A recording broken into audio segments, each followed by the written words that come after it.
Hi my 12th standard students எல்லாம் எப்படி இருக்கீங்க? 12th ஃபிசிக்ஸ் ஒரு வருஷம் நடந்து முடிஞ்ச original public question paper. So நம்ம பசங்களுக்கு அப்டேட் பண்ணால் யூஸ்ஃபுல்லாக இருக்கும் அப்படின்றதுக்காக அப்டேட் பண்ணியிருக்கேன். ஆல்ரெடி உங்களுக்கு top 42 mark, top 33 mark, 5 mark எல்லாம் அப்டேட் பண்ணுறேன். ஷார்ட்ஸில் இருக்குது, செக் பண்ணிக்கோங்க. ஸோ அண்ட் தென் நீங்கள் ஃபிசிக்ஸுக்கு என்னென்னலாம் நீங்கள் படிச்சிருக்கணும் அப்படின்றதுக்கான லிங்க்கும் உங்களுக்கு நான் கமெண்ட் செக்ஷன், இந்த வீடியோட கமெண்ட் செக்ஷனில் கொடுக்குறேன். ஸோ ஷார்ட்ஸில் கமெண்ட்ஸ் வேலை செய்யாது, இப்போ கம்யூனிட்டி போஸ்ட்டில் செக் பண்ணிக்கோங்க. அதுலேயுமே உங்களுக்கு நான் அதை அப்டேட் பண்ணிடுவேன், நீங்கள் என்னென்னலாம் படிச்சிருக்கணும் அப்படின்றதுக்கானது. ஸோ மறக்காமல் அந்த கம்யூனிட்டி போஸ்ட்லேயும் போய் மறக்காமல் செக் பண்ணிக்கோங்கப்பா. ஸோ அதில் எல்லாமே பிடிஎஃப் லிங்க்கு, நியூமெரிக்கல் ப்ராப்ளமுக்கான பிடிஎஃப் லிங்க்கு, அப்புறம் அதில் டாப் மோஸ்ட் நியூமெரிக்கல் ப்ராப்ளம் என்னென்னலாம் நீங்கள் படிச்சிருக்கணும் அப்படின்றதுக்கான எல்லாமே பிடிஎஃப் லிங்காகவே கொடுத்துருப்பேன். அது எல்லாமே கம்யூனிட்டி போஸ்ட்டில் போய் செக் பண்ணிக்கோங்க.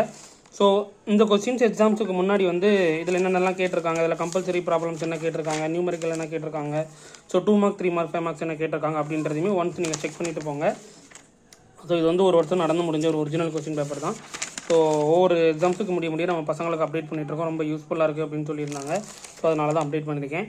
ஸோ மறக்காமல் கம்யூனிட்டி போஸ்ட்டில் போய் செக் பண்ணிக்கோங்க. அந்த வீடியோட கமெண்ட்ஸ்லையும் கொடுக்குறேன். சரியா? இந்த வீடியோக்கு மறக்காமல் ஒரு லைக் பண்ணிவிட்டு சப்ஸ்கிரைப் பண்ணிக்கோங்க.